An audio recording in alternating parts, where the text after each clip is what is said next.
The Go Team are an English indie rock band from Brighton, which is on the south coast of England.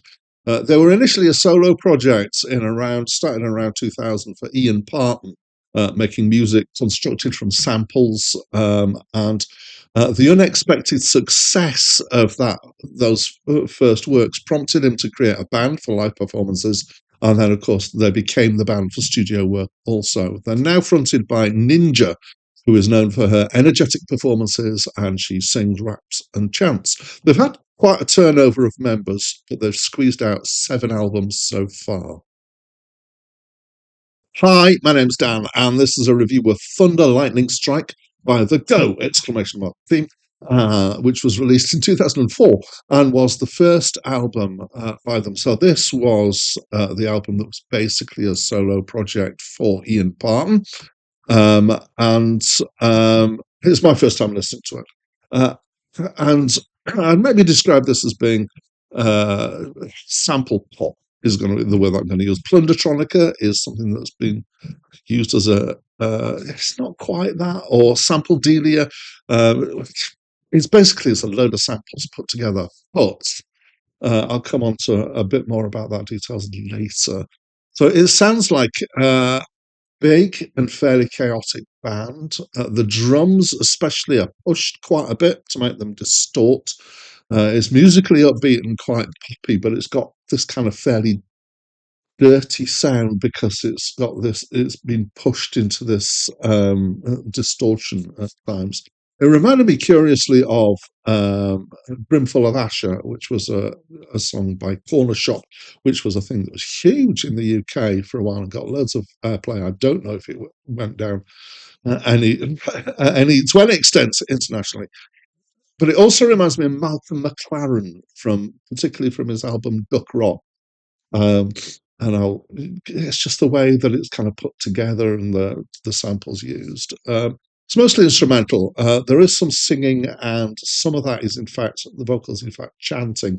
It's reading about it. It says it's double Dutch skipping rhymes, which is something that I couldn't tell you whether that's correct or not. But that's actually another connection to Malcolm McLaren, because he did a track on Duck Rock, I think, which was double Dutch.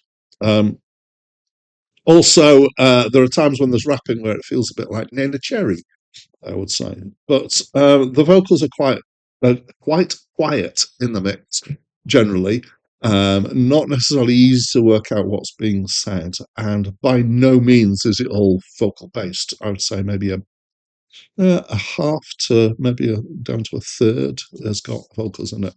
The rest of it is kind of, it's basically music, but it's at times has got tunes or solo instruments bringing out some particular lines. And again, not all of it is like that, but some of it has got bits like that. And there are a variety of sounds being used there, from brass to something that sounds like an ocarina, maybe recorders, it's a similar sound, and harmonica, and all sorts of other things.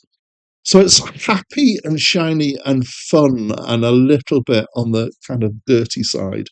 It feels like a summer album. It sometimes feels like it's kind of 1960s/70s sports themes from the BBC, and I kept being reminded of the opening music that they used for Wimbledon. And it's just got that kind of upbeat with a tune kind of feel. Quite danceable, I would say, not that I'm much of a dancer. So there were 2 versions of this album. So he basically put it together in his parents' house while they were out, and he hadn't cleared the samples that he was using because he didn't think it was going to get much attention. And then, surprisingly, it was very popular. So he went about making a second version where he cleared the samples that he could. And when he couldn't get clearance, he basically reproduced the sound from the samples so that it was him playing. Presumably by playing instruments. So these 2 versions are referred to as the illegal version and the legal version. And I have listened to and I'm reviewing the legal version. I don't know if it's possible to find the illegal version, but I suspect that you can only find the legal version through legitimate streaming sources, which is what I've done.